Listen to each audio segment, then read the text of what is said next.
Alright, we are back to CaptchaCast, post 1 o'clock games. A few crazy ones for sure, definitely a good slot of games. I watched the Bengals and the Browns game mostly. Two separate games. It was Bengals versus the Seahawks, and then the Browns versus, in my opinion, the best team in the league, the San Francisco 49ers. And damn, bro, Browns made me believers. None of my bets came through. The Bengals one, I think, was close. I'm pretty sure everything hit except for two things. I had like 6 legs on it, so it wasn't that close. But DK had to get a touchdown, and then Joe Mixon had to get a touchdown too. And those things did not happen, but I think everything else hit. And then the Browns, I had a parlay on them losing 34-3, bro. And they fucking came out, and they beat the best team in the league. I can't believe it. Now, I mean, granted, there were a lot of factors. First of all, it looks like the rain was fucking them up in the beginning, which that's not an excuse. You know what I mean? That's the game. You got to be ready to play in rain. But it looked like it was definitely fucking up Brock Purdy in that offense.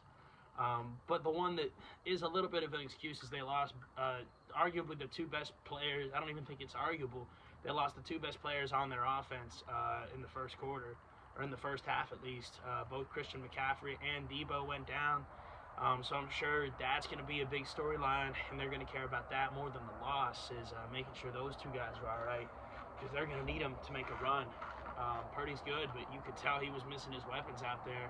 Kept trying to force it to Ayuk, and they held Kittle down. I think George Kittle finished the game with like 1 catch, so it was crazy. So yeah, that's going to be very interesting to watch going forward. Hats off to the Browns. They did it. I mean, that kicker, I can't remember his name, man, but missed kicks have been a crazy storyline. Like I told y'all, a missed PAT cost me $200 yesterday. But there were a lot of kicks in all those games yesterday that were missed, and a lot of them in the games today that were missed too. But that was a big one. It was a 43-yarder to win the game for San Francisco. Their kicker comes on. I can't remember his name. I think he's a rookie from like Michigan, they said, so that doesn't surprise me. Yeah, he fucking pushed it. 43-yarder, he just pushed it, never came back around. Uprights here, and it just goes, whew. It's like, damn. Yeah, it was crazy. But hats off to the Browns. They deserved it, man. So right now, as the AFC North has played all their games this week, it stands. Ravens are in first because they're 4-1. We're a half game back at 3-2. So Ravens are going on the bye. If we beat them if we win next week, then we'll overtake them for the first spot again, just because of the head-to-head win. If we're both, we'd be 4-2, and they'd be. Oh no, shit. Actually, they'd still be in first, I think. Yeah, I still think they'd be. No, wait, because they're 4-2. Yeah, they're 4-2. Yeah. So if we win next week, we'll overtake them because the head-to-head. We're 3-2. They're 4-2. So we got to win next week. So it's them in first right now at 4-2. Steelers at second at 3-2, half game back. And then the Browns tied with us at 3-2. We got the head-to-head over them. And the Bengals a game back at 2-4, I believe, is their record. So I don't know when the Bengals bye is, but that division's going to be interesting this year for sure. I don't know if any team coming out of there can win the Super Bowl, but it's going to be a fun division to watch. Because I think it's anybody's division right now, to be honest. Yeah, both of my fantasy teams looking good after the 1 o'clock game, so that is good. I haven't had a week yet this year where I've won in both leagues, so hoping this could be the week. Still a lot of games left to be played. So haven't, not counting all my eggs yet, but is that counting all my eggs in the basket or some shit? Something like that. But it's looking good right now, so hopefully that keeps up. So yeah, it's been a good day of football. Just chilling. Smoking, watching some football for real. Yeah, it's been a really good, man, that Seattle Cincy game was interesting. Then the Cleveland game, man, that game was crazy. It was ugly. There was a ton of penalties. Never seen Brock Purdy look that bad in my life. That defense got to him a little bit, and then the injuries, losing his weapons definitely got to him too, man. It was wild. So yeah, I decided to do this second half of the podcast. Update y'all after the 1 o'clock games. Yeah, they were pretty interesting. The Texans beat the Jets, or not the Jets. The Texans beat, who'd they beat? the Saints. C.J. Stroud threw his first pick as well. So did Brock Purdy of the season. It was C.J. Stroud's first NFL pick ever, but still did enough to win. Good job by him. I already talked about the Ravens earlier. They pulled out a little gritty win. What other games was there? There was the Panthers and the Dolphins, which I think Miami ended up winning that one pretty handily.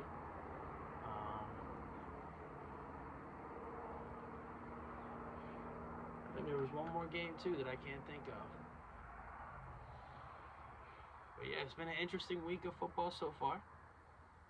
And that's what's up.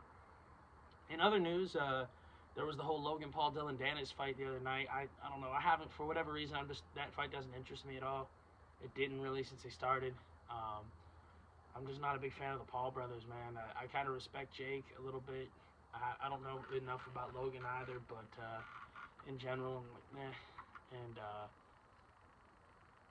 you know, the Nate Diaz one was interesting because it was Nate Diaz. But this one I just wasn't super interested in. And then I heard there was a big brawl like at the end of it, which already sounds super staged. The whole fight sounded gimmicky as fuck to begin with for some reason. So I don't know, it sounds like I'm not missing much. I've been seeing like YouTube videos like, that fight was a robbery, that fight was blah, blah, blah. It's like, doesn't seem like people really enjoyed it that much. So it sounds like I dodged a bullet missing that one. In other fighting news, not boxing, but fighting, I saw Israel Adesanya said he's going to take a break for a little bit, which is good. I've been saying that. I think he needs to. He's been fighting like every 3 months for the last like 3 or 4 years, I feel like. So he definitely deserves a rest. I think that's what he looks like he needs. Even that first Pereira fight, I was thinking that too. And he was getting beat in that second Pereira fight before he had the knockout. And then the Strickland fight, we all know how that turned out. So I think a rest is going to be good for him. I think he's still got a few more victories left in him, maybe even another title bout, who knows. But he's going to have to earn it when he comes back. But he's still, even if he retired now, is going to be one of the greatest fighters in history, one of the greatest champions in history. So definitely nothing for him to be ashamed about that. I'm glad he's taking some time, getting his mind and body right, and just re-preparing, getting a little rest in there, because he needs it and he deserves it.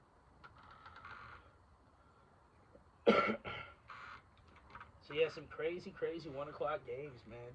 Also, on College Game Day, apparently Pat McAfee's been doing this thing on College Game Day every week, where he keeps building the money. So like, if you don't win it every week, it carries over to the next week. But I think it was like $60K for a kick. I think it's like a 35-yard field goal or a 40-yard field goal or something. And if they make it, they win. They get the money. So Cat comes on, he has a shirt on that says "Kicking is easy." So already Pat McAfee's offended. He's like, "Yeah, you go try it." And then the first one, he kicks it and it just misses. It looked like the field goal that the cat from San Fran missed. Honestly, just misses. And then everybody starts chanting like, "One more kick, one more kick, one more kick." So Pat's like, "Fuck it." He just looks around. And he's like, "All right, 30K, one more kick." So he gives him another kick. Splits the uprights, man, right down the middle. Shit was dope as fuck. Yeah, it was dope to see. Apparently that's the first person that's hit a kick this year on it, so it was dope.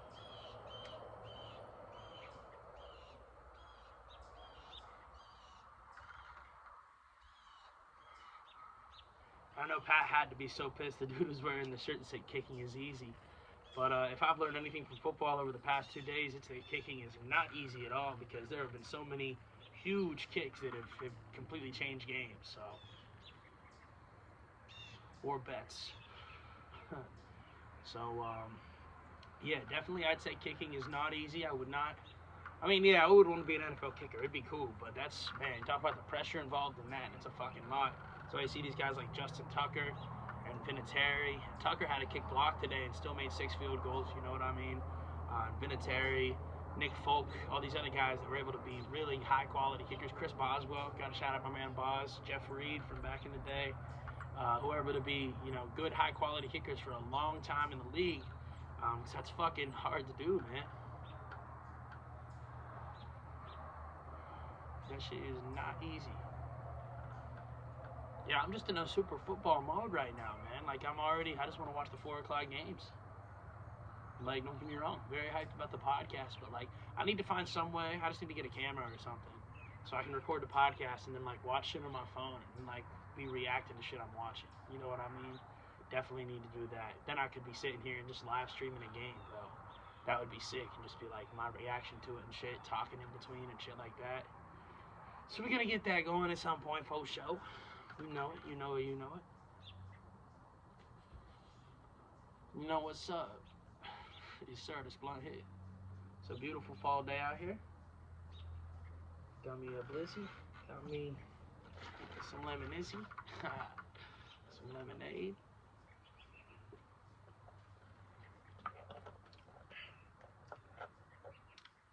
Talking about some busy. Sir, that's what's up.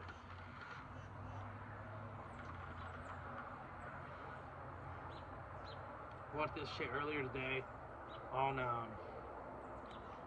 there's this dude named Tyler Oliveira, right, on YouTube, and he'll like go around and investigate cool or crazy, just weird, strange shit around the world. So like he'll go to a place that like has no laws or something, and then he'll go to a place where like all drugs are legal, or he'll go to like the worst homeless place or something like that, and like live stream or like the border, like here's what it's really like, and ask people questions and stuff. So he posted a video today, and it was like I investigated whether or not Bush did 9/11. And at first I was like, oh, interesting, because I've always thought he had a part in it, right? And it was somewhat orchestrated, but I don't know. I've always been between that or like I always thought like 60, 70%, you know, they probably really did it. Al-Qaeda probably did it, and then you know, we just use that as an opportunity to be like, fuck yeah, let's go get the oil, let's make up some WMDs. But the more I watch that video, there's a lot of strange occurrences, man. Y'all need to watch that. Tyler Oliveira investigating whether Bush did 9/11. It's very, very strange. Very strange. There's a lot of interesting stuff in there, but had to give Tyler Oliveira a shout out, dude, because that dude makes some fire ass videos. And puts himself in some dangerous situations, but he does it all for like good reasons, to show people what things are really like, so you're not just taking the official narrative or the tribal sides people have on issues. You know what I mean? You're just listening to people who are there and around the issues, talking about it firsthand. So that's what's really dope. Yeah, it's dope as hell. It makes me want to travel too. There's this one job that I was looking at where like I could go to Antarctica. It's like $1,300 a week or something, which would be lit. I mean, I'm sure being in Antarctica would suck, but either way, there's not a lot of people that can say they've been to Antarctica. You know what I mean? It would kind of be cool to say I was one of those people. But I don't know if I could do it. And they drug test too, so I would have to find a way around that. Just for weed, obviously, but if they don't care about weed, I'm definitely down. Maybe. But being in Antarctica, I don't know, it'd be tough, but it'd kind of be fun. And who knows, maybe I'd see some like UFO shit, see if there's really an alien base there. Who knows, man? Who knows? That would be crazy, right? That would be fucking crazy. Who fucking knows? I think there's something there. I'm sure you wouldn't be able to like go investigate it or anything, but like there's something there, man. It's like Richard Byrd's expedition, and then the fact that it's so off limits to everybody. Like if it's that dangerous, how am I getting it on Indeed? You know what I mean? Like if you're seeing it on Indeed, and anybody should be able to do it as long as they're willing to risk their own safety for it. You know what I mean? Like I don't know if that makes sense how I explained it or not, but like I feel like the underlying point was very valid. Yeah,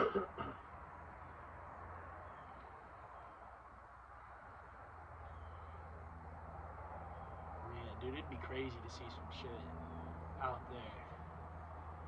I be seeing like lights in the sky and shit sometimes lately that feel like they're moving too fast for a plane, or in the wrong direction. Some that just kind of like move, but then they don't like go one way. They're kind of like not even zigzagging like crazy, but they're kind of just,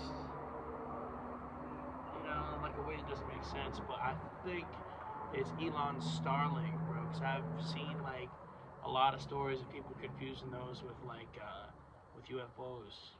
Well, I mean, they would technically be UFOs because they're unidentified flying objects, but people confusing those with extraterrestrial spacecraft or something. So maybe that's what it is. I don't know, but it's definitely been interesting. I got a telescope. I need to look at them more. Like, I need to go outside and just look at the sky and shit more. But now it's getting cold too. I really should have done it more in the summer, for real. I only went out there like once or twice, but I really should have gone out there more. But who knows? It's never too cold. I always say it's never too cold to smoke, so I'm sure that can also be applied to looking at stars, or both at once. Both at once would be lit too.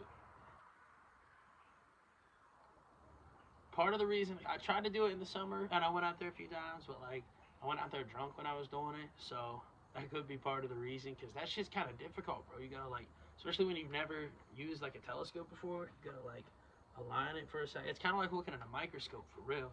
You just gotta be like, the fuck am I seeing? And then once you realize oh, that's the moon, or that's something, zoom in and out and everything to make it more focused. And bro, if you're drunk and it's dark and you bump it a little bit, you're like, fuck, gotta go all the way back there. Yeah, so I gotta go out there a little more sober.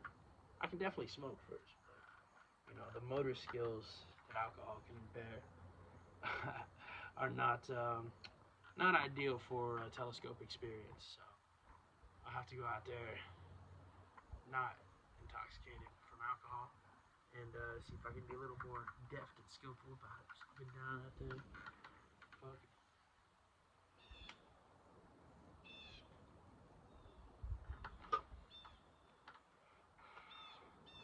I was gonna say probably not tonight though, because of Sunday Night Football being on, but it is I think it's the Chiefs versus the Jets. Oh no, the Chiefs already played. Oh, the Bills versus the Jets. That's what it is. That should be ugly. That's probably gonna be an ugly affair.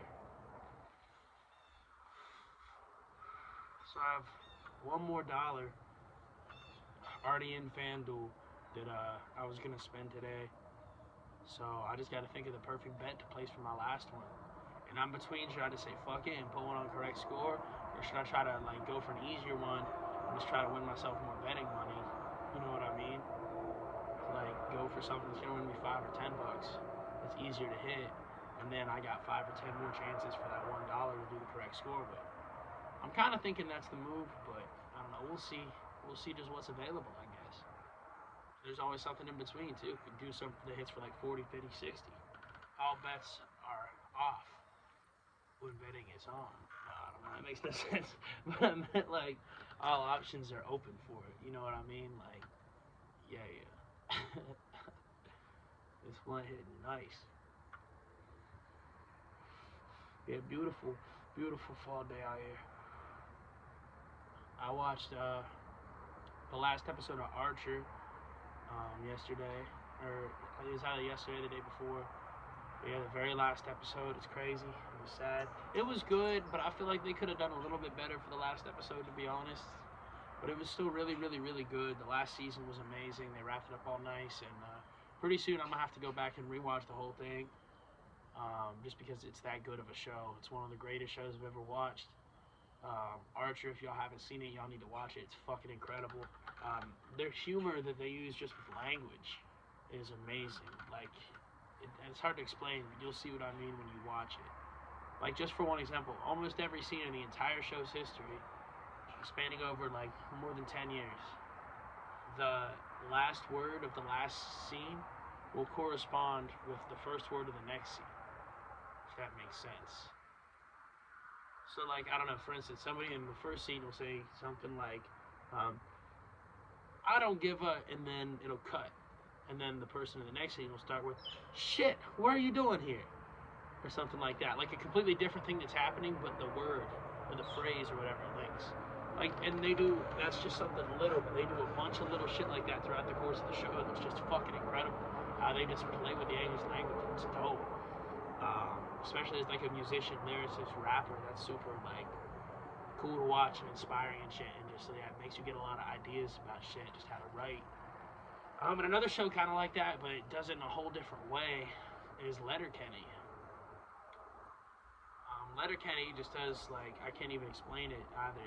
Again, you just have to watch it. The newest season of it was really good. I need to rewatch it all again, too, because it's another one of the greatest shows I've ever seen.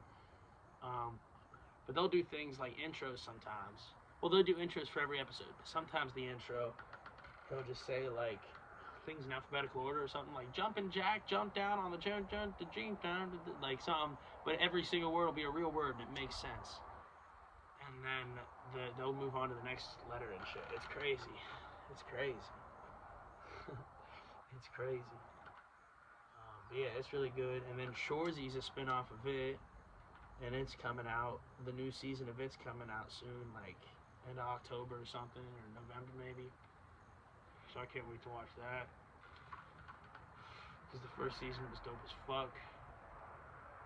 Jared Kiso is a really underrated writer and actor. A comedian, I guess you'd call it. I'd really love to see him do stand-up. I bet it's pretty good. I don't know.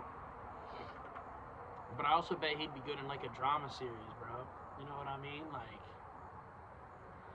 because like, he feels like he'd fit like a tough guy. You know what I mean? Like, so I feel like he'd be good on like a drama series too.